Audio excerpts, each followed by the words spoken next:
그래서 이스라엘 민족의 위대한 지도자 모세, 일대 지도자인 모세가 죽음을 맞이했을 때 이스라엘 백성들 모두가 다 영적, 정신적 침체에 이르게 됩니다. 그 이유는 모세가 너무 탁월한 사람이었다라는 거예요. 신명기 34장 10절로 12절에 모세에 대해서 이렇게 평가하고 있습니다. 우리 같이 읽어보겠습니다. 그 후에는 이스라엘 모세와 같은 선지자가 일어나지 못하였나니 모세는 여호와께서 대면하여 아시던 자요 여호와께서 그를 애굽 땅에 보내사 바로와 그의 모든 신하와 그의 온 땅의 모든 이적과 기사와 모든 큰 권능과 위엄을 행하게 하심에 온 이스라엘의 목전에서 그것을 행한 자이더라. 모세를 이렇게 신명기 기자가 평가하고 있어요. 모세와 같은 사람이 없었다라는 거예요. 특별히 10절에서 하나님과 얼굴을 대면하여 알던 자요. 얼마나 깊고 깊은 관계였는지, 과연 이 관계를 따라갈 수 있는 사람이 있을까라는 그러한 딜레마에 빠졌다라는 것이죠. 특별히 이러한 상황이 어떠한 상황이었냐면 광야 40년 이후에 이제 그들은 가나안 땅을 만나게 됐습니다. 드디어 약속의 땅을 만나게 됐어요.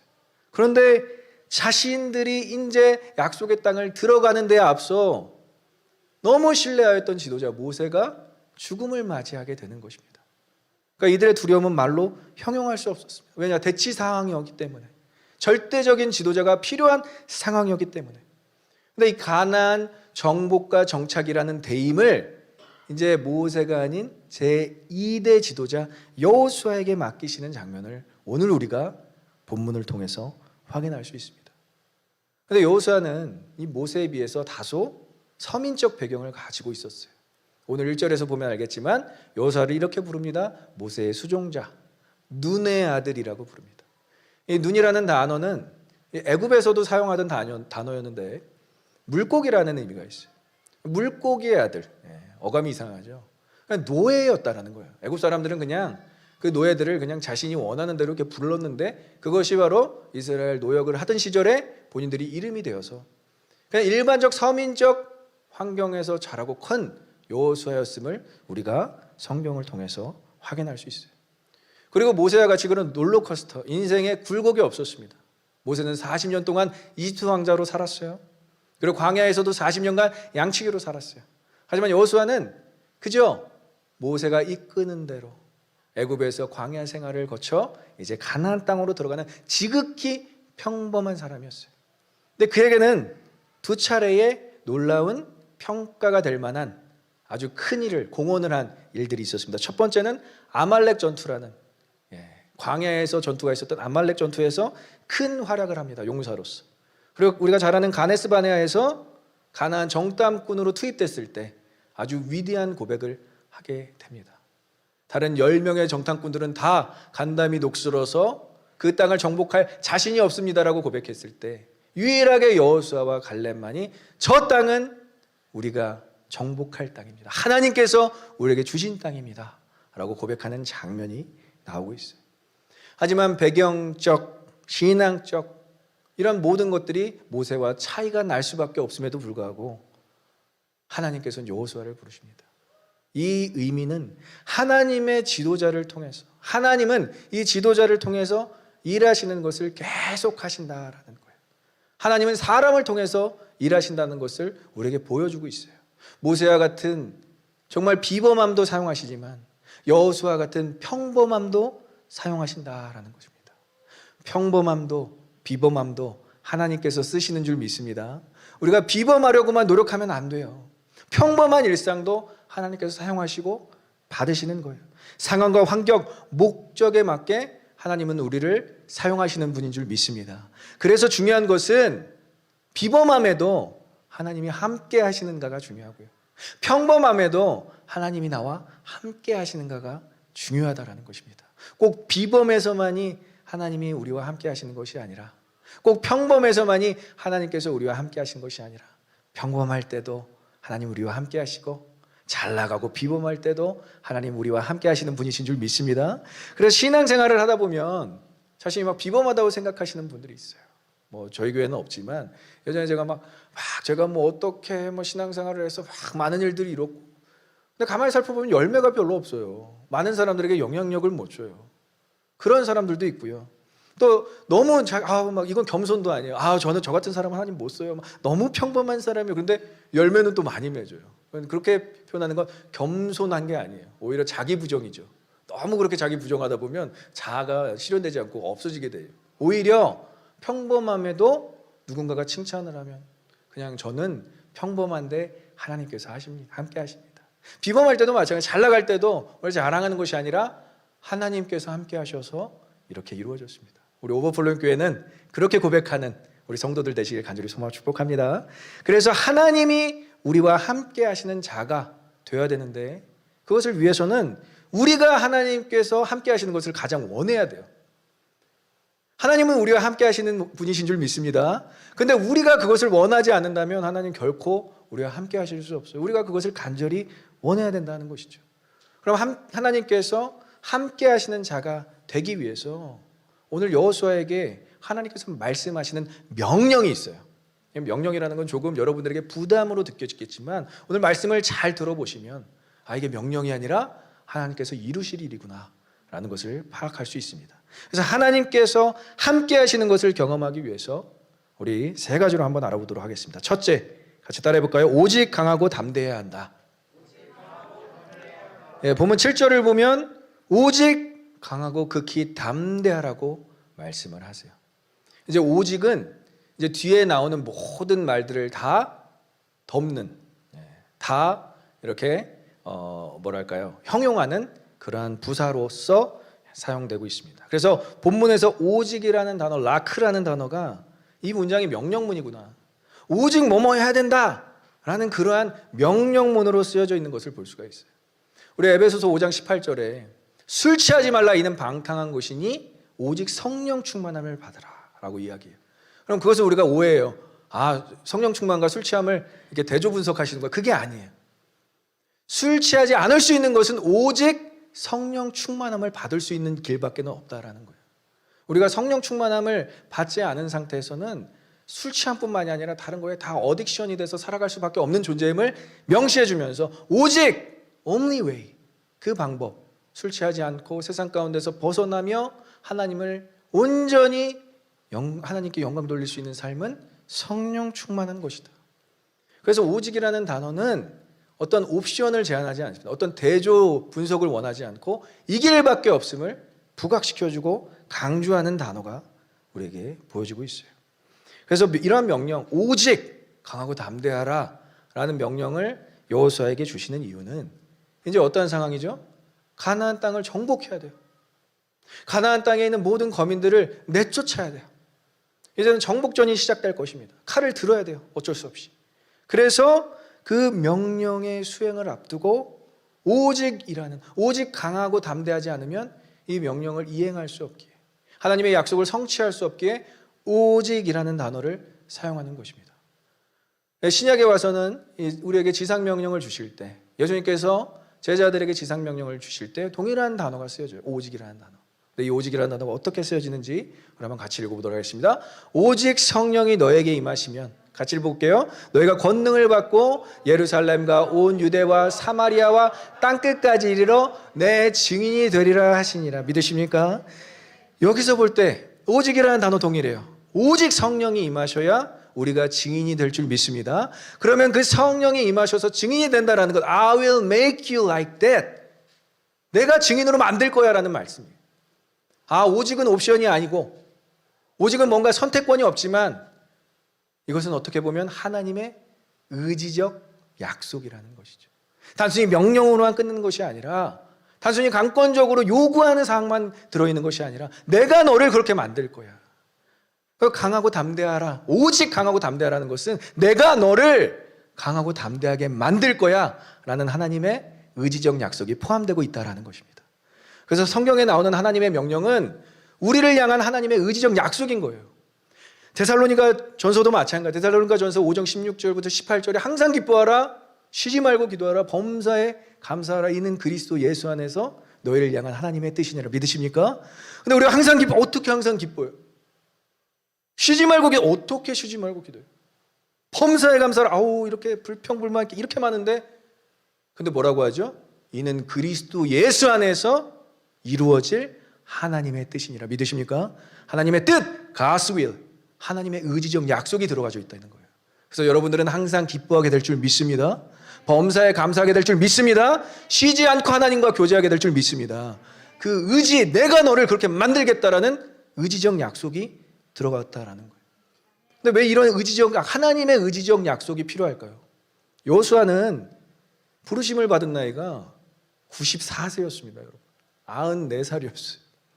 저희 교회에 94살보다 많으신 분들 있으십니까? 94살보다 어리시면, 적으시면 지금도 하나님께서 부르셔서 사용하실 줄 믿습니다. 우리 연로하신 우리 목사님 사모님이 이제 중보기도로 우리를 정말 영적으로 서포트하고 계세요. 너무나 중요한 작업이에요. 영적 전쟁이 수도 없이 도사리는 어떤 이때의 예배의 방해 요소가 얼마나 많겠습니까? 우리 중보기도 하시는 우리 세 분을 위해서 우리 감사하다고 박수로 나아가겠습니다. 감사한 거예요. 이 부르심의 순종함으로 이제 다음 세대를 위해서 눈물로써 기도해야 되는데 이것이 어떤 작은 사명이 아니라는 거예요. 가장 큰 사명이라는 거예요. 여호수아가 부르심을 받은 나이가 94세였어요. 모세는 80세 때 부르심을 받았어요. 창창할 나이. 그래도 여호수아보다는 창창할 나이. 아니 이왕 부르실 거면 아말렉 전투 때 여호수아가 54세였습니다. 얼마나 기력이 왕성했겠어요. 모든 일을 할 수 있는 나이죠. 가네스 바네아에서 정탐꾼으로 나아갈 때도 55세였습니다. 근데 다 육신의 어떤 그 모든 것들이 다 쇠약해지고 칼이나 제대로 들 수 있을까 하는 그 나이에 94세에 하나님께서 부르시는 이유가 무엇일까? 여호수아를 하나님께서 함께 하심으로 여호수아를 나타내고 드러내는 것이 아니라 하나님이 나타나고 하나님이 드러나시기 위해서 여호수아를 부르신 줄 믿습니다. 그래서 모세의 수종자, 이것이 명칭으로 따라 붙였어요. 전 너무 싫었을 것 같아요, 이 표현이. 근데 여호수아는 이 명칭에 대해서 불만을 갖지 않았어요. 모사레트. 모세는 모사레트라는 단어가 아니라 사레트라는 단어로 하나님의 종이라는 부름으로 받았는데 계속 여호수아는 모세의 수종자라는 단어가 따라 붙습니다. 왜? 여호수아는 모세를 섬겼던 사람이기 때문에 그래요. 그래서 출애굽기 24장 13절에 보면 유일하게 모세가 하나님을 대면하며 시내산에 올라갔을 때 따라가 다녔던 사람이 누구냐? 여호수아였더라는 것이죠. 그와 가장 가깝게 지냈던 사람이 바로 여호수아였다라는 것입니다. 그런데 그렇다고 모세와 여호수아를 비교할 수가 없는 게 모세의 사명은 이스라엘 백성들을 애굽에서 홍해 바다를 건너게 하여 광야에서 그들을 훈련시키는 사명이었고, 여호수아는 이제 요단강을 직접적으로 건너서 대치 상황에 있는 가나안 땅을 정복해야 되는 그 시점에 있었다라는 것이죠. 그러니까 하나님은 이 미션, 자신이 이루고자 하는 일에 따라서 사람을 세우시는 거예요. 어떨 때는 이 사람을 세우지만 어떨 때는 정말 우리가 생각지도 못한 사람을 세우셔서 그 일을 행하시는데, 그것을 우리가 뭐라고 하느냐? 하나님의 시점, God's perspective라고 할 수 있습니다. 인간의 시점이랑은 틀려요. 인간의 기준이랑은 틀리다라는 거예요. 그래서 지도자가 시대별로 달라야 하는 이유도 God's perspective, 하나님께서 시점에 따라서, 하나님께서 구속사적 시점에 따라서 사용하시는 인물들이 다르게 제시되고 있습니다. 그러면 이렇게 생각할 수 있어요. 이제 여호수아가 담대할 수 있는 이유는 딱 한 가지예요. 강하고 담대할 수 있는 이유는 하나님의 약속에 대해서 강하고 담대할 수 있는 거예요. 다른 거에 강하고 전쟁에 강하고 담대한 게 아니에요. 사소한 것, 백성들을 통치하고 관리하고 그들을 훈련시키는 것에 강하고 담대한 것이 아니라 하나님의 약속에 대해서 강하고 담대하게 되는 줄 믿습니다.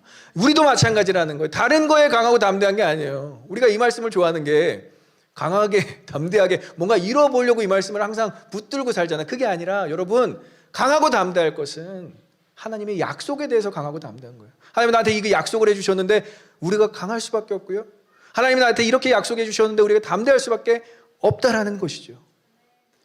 그래서 우리는 어떠한 때를 살고 있죠? 하나님의 시점에서 이미 이루어진 하나님 나라를 살고 있잖아요. 믿으십니까? 약속의 성취의 때에 살고 있는데 어떻게 강하지 않고 담대하지 않을 수 있겠냐는 거예요. Be strong and be courageous. 이것은 이 하나님 나라, 이미 임한 하나님 나라를 살아가는 데 있어서 우리에게 절대적 요소인 줄 믿습니다. 여러분들 어디서나 이 약속 붙잡고 강하고 담대할 수 있어요. 믿으십니까? 여러분들은 강하고 담대한 이유는 다른 것 때문에 그런 게 아니라 하나님의 약속 때문에 강하고 담대할 수 있다라는 거예요. 그래서 다윗은 정말 자신이 힘든 상황 가운데서도 하나님께 이렇게 고백했습니다. 하나님의 이런 말씀을 들었어요. 한번 우리 같이 읽어보겠습니다. 내게 구하라. 내가 이방 나라를 내 유업으로 주리니 내 소유가 땅 끝까지 이르리로다. 믿으십니까? 다윗은 이 말씀으로 하나님께 위로받았어요. 우리가 강하고 담대하게 구할 것은 구해야 할 줄 믿습니다. 이 유업이라는 것, 이방 나라를 주겠다는 것은 단순히 재산, 재물, 많은 땅을 의미하는 게 아니라 이제 신약 시대에서는 우리를 통해서 구원받는 백성들을 의미하고 있어요. 여러분들을 통해서 한 사람이라도 예수 그리스도를 믿는다면 여러분들은 이미 하나님께서 주실 유업을 받으시고 누리시는 자들인 줄 믿습니다. 열방을 품게 하시는 거예요. 그럼 이 약속 가운데 우리는 강하고 담대할 수 있다라는 것이죠. 자, 두 번째, 하나님과 함께 하심을 경험할 수 있는 두 번째, 한번 따라 보겠습니다. 오직 말씀을 묵상해야 한다. 우리 7절 B부터 8절 A까지 같이 읽어보도록 하겠습니다. 나의 종 모세가 내게 명령한 그 율법을 다 지켜 행하고 우로나 좌로나 치우치지 말라. 그리하면 어디로 가든지 형통하리니 이 율법책을 내 입에서 떠나지 말게 하며 주야로 그것을 묵상하여. 가나안 땅을 정복하기 위해서만 이스라엘 백성들을 부르신 게 아니에요. 어떠한 사명, 어떠한 미션을 이루기 위해서만 여러분들을 부르신 게 아니라 하나님은 여러분들과 교제하고 싶어서, 여러분들과 교제하기 위해서 여러분들을 부르신 줄 믿습니다. 이스라엘 백성들도 마찬가지예요. 가나안 땅을 정복하고 정착하고 그것에만 급급한 것이 아니라 이제 정착할 땅에서 나와 함께 교제하자, 이 목적으로 이스라엘 백성들을 부르셨다는 것이죠. 그럼 하나님이 함께 하시는 것을 경험하는 유일한 방법, 오직 말씀을 묵상해야 할 줄 믿습니다. 오직 말씀을 묵상하는 거 너무나 중요한 거예요. 여기서 말씀을 묵상하되 그 율법을 다 지키되 뭐라고 얘기하냐면 좌로나 우로나 치우치지 말라고 이야기해요. 타스루. 이 타스루라는 단어는 조금 원어적으로 번역을 더 깊게 하면 돌아서다라는 의미를 갖고 있어요. 그러니까 그냥 말씀을 떠나서 잠깐 좌로 치우치는 정도가 아니라, 말씀을 떠나서 잠깐 우로 치우치는 게 아니라 말씀에 돌아서서 우쪽으로 가는 거예요. 말씀으로 돌아서서 좌로 붙는 거예요. 그러니까 우리가 뭐 좌판이 우판이 막 나누면서 뭐 어떻게 뭐 너는 좌파가 될, 어떻게 너는 그 정도의 차원이 아니라 완전 말씀을 등지고 우쪽으로, 완전 말씀을 등지고 좌쪽으로 가는 것을 의미해요. 그래서 뭘 의미하죠? 아담과 하와가 자신들의 선악을 판단했던 그것을, 그 죄를 의미하고 있어요. 우리의 판단 기준은 상황과 환경에 따라서 달라질 수밖에 없어요. 하나님의 말씀이 우리의 판단 기준이 되어야 할 줄 믿습니다. 우리가 옳고 그름을 판단하기 전에 하나님께서 이것을 옳다고 하시는가, 그르다고 하시는가, 그것이 우리의 삶의 기준이 되어야 한다라는 것이죠. 그리고 8절에서 내 입에서 떠나지 말게 하며, 이것이 사실 사역형 동사로 쓰여지고 있는데 히브리 단어로 칼 동사라는 기본형으로 원어에서 제시되고 있어요. 그러면 더 원어적으로 좀 표현하면 어떻게 해석되냐면, 이 말씀은, 이 율법책은 떠나지 않아야 된다. 네 입에서 떠나지 않아야 된다 라고 강하게 히브리어 원어로 쓰여지고 있어요. 말씀을 떠나게 하고 떠나지 않게 하고는 인간의 선택, 우리의 선택이 아니라 이것은 절대적으로 필요한 우리의 생명의 말씀이라는 거예요. 그래서 요한은, 사도 요한은 제가 말씀드렸잖아요. 가장 중요한 단어 조에, 로고스, 생명의 말씀. 여러분들 2022년을 이 생명의 말씀과 시작해야 할 줄 믿습니다. 그래서 이 율법책을 떠나지 말게 하는 것을 가시적으로 보여준 게 만나와 메추라기예요. 하나님께서 얼마나 이들을 먹이셨는지, 육신의 필요를 먹이셨는지도 중요하지만 매일같이 이들은 하나님께서 주시는 그 만나를 통해서 살아갈 수 있었는데, 그것을 뭘 의미하냐면 바로 생명의 말씀이 함께 있다라는 것을 의미했다라는 거예요.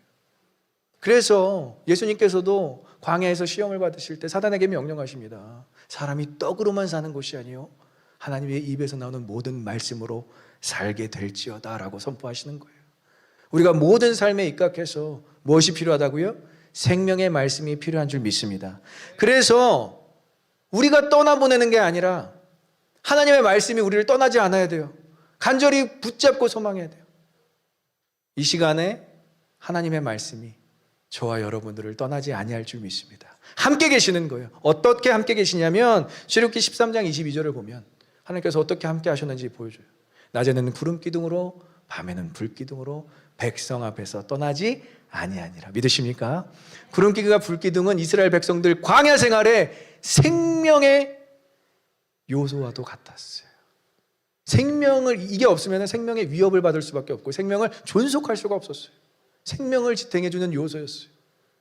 이것을 절대적으로 떠나지 않게 하기 위해서 우리가 하나님의 말씀을 묵상해야 된다는 것이죠. 여기서만 끝나는 것이 아니라 세 번째, 오직 말씀을 지켜 행해야 한다. 우리 한번 따라 읽어보겠습니다. 오직 말씀을 지켜 행해야 한다. 우리 8절 B를 같이 한번 읽어보도록 하겠습니다. 그 안에 기록된 대로 다 지켜 행하라. 그리하면 내 길이 평탄하게 될 것이며 내가 형통하리라. 믿으십니까? 말씀을 주야로 묵상한다라는 표현은 조금 재밌는 표현이에요. 그냥 계속 중얼중얼 말씀을 계속 읊조리며 다니는 거예요. 길을 갈 때나 일을 할 때나 공부를 할 때나 이때 당시는 가나안 땅을 정복할 때 말씀을 읊조리면서 살아가는 것을 의미하고 있어요. 아, 그럼 말씀을 많이 암송해야 되는구나. 아, 말씀을 많이 애워서 그것을 계속 애우고 다녀야 되는구나. 거기에만 국한되는 것이 아니라 말씀을 읊조리다 보면, 말씀을 계속 묵상하다 보면 어떠한 상황과 환경에 노출되었을 때 우리가 말씀을 지키고 그 말씀대로 행하게 된다라는 거예요. 그러니까 여러분들의 삶 가운데서 말씀을 떠나지 않게 해야 되는 이유도 이 말씀을 지키고 행하기 위함인 줄 믿습니다. 그래서 키라는 단어를 쓰였어요. 만약에 그렇게 하면, 말씀을 묵상하고 지키면 뭐가 주어진다고요? 형통, 평안한 그 길 가운데서 살아가게 되는 거예요. 마음의 안식을 얻게 되는 거예요. 그 말씀을 돌아서지 않고 돌아서서 좌로나 우로나 치우치는 것이 아니라 그 말씀대로 살아가는 자에게 하나님께서 얼굴을 비추사 하나님의 복을 허락해 주시는 것입니다. 그래서 형통과 부나 권력이나 능력이나 이 모든 것들은 우리가 스스로가 자력 구원을 통해서 얻어내는 것이 아니라 하나님의 말씀과 동행할 때 주어지는 것인 줄 믿습니다. 그래서 다윗은 시편에서 이렇게 고백하고 있어요. 우리 이 말씀을 한번 같이 읽어보겠습니다. 복 있는 사람은 악인들의 꾀를 따르지 아니하며 죄인들의 길에 서지 아니하며 오만한 자들의 자리에 앉지 아니하고 오직 여호와의 율법을 즐거워하며 그의 율법을 주야로 묵상하는도다. 믿으십니까? 우리 이것을 율법을 말씀으로 바꿔서 한번 읽어보겠습니다. 오직 말씀, 여호와의 말씀을 즐거워하여 그의 말씀을 주야로 묵상하는도다. 믿으십니까? 복 있는 사람은 다른 사람이 아니라 하나님의 말씀을 즐거워한대요. 아, 하나님 나와 함께 하시는구나. 그리고 하나님의 말씀을 주야, 밤낮으로 묵상하는 자로다. 이렇게 하나님께서 어떻게 여호수아가 하나님께서 함께 하시는 것을 경험할 수 있는지 세 가지로 말씀해 주셨어요. 그 방법을 다 제시해 주셨어요. 그리고 나서 또 하나님께서 약속하시는 말씀, 삼중구조로 이어졌거든요. 삼중구조로 강하고 담대하다를 세 번이나 말씀하세요. 세 번이나. 근데 이 정도로 약속하시는 것은 저는 성경에서 뭔가 좀 다른 어조로 쓰여져 있을 거라고 생각을 해요. 다른 어조로 전달되었다고 생각해요. 첫 번째는 강하고 담대하라, 이런 어조로 쓰여 있겠지만, 두 번째는 강해, 담대해. 마지막 세 번째는 어떻게 적용되죠? 너는 강할 수 있어, 너는 담대할 수 있어. 이러한 어조로 여호수아에게 다가왔다라는 거예요. 이거 비슷한 본문이 요한복음 21장이에요. 실패한 제자, 예수님을 부인하고 떠난 제자 베드로를 다시 예수님께서 찾아가셨을 때 물어보시죠. 요한의 아들 시몬아, 네가 나를 사랑하느냐? 세 번을 물어보세요. 아, 집요하시죠? 근데 이 세 번 다 동일하게 요한의 아들 시몬아, 내가 너를 사랑하는, 뮤지컬에서 막 이렇게 하더라고요. 과연 그렇게 물어보셨을까요? 첫 번째는 물론 좀 기분이 상하셨을 수도 있으니까 요한의 아들 시몬아, 네가 나를 사랑하느냐? 근데 두 번째 물어보셨을 때는 베드로야, 너 나 사랑할 수 있겠니? 너 어떠한 환경과 어떠한 상황에도 나를 사랑할 수 있겠니? 마지막 세 번째 물어보셨으니 어떻게 하셨을까요? 내가 사랑하는 베드로야, 너는 나를 사랑할 수밖에 없어. 그렇게 말씀하시는 하나님 예수 그리스도를 경험했기에 베드로는 평생을 예수 그리스도께 삶을 바칠 수 있었고요. 여호수아도 역시 이렇게 어르고 달래시는 하나님을 경험했기 때문에 그가 강하고 담대할 수 있었던 것입니다. 믿으십니까? 이 정도면 하나님께서 우리를 어르고 달래는 정도라는 거예요. 야, 좀 강하고 담대할 수 없겠냐? 이게 아니라는 거예요. 강할 수 있지. 담대할 수 있지. 지금 조금 자신 없는데요. I will make you strong.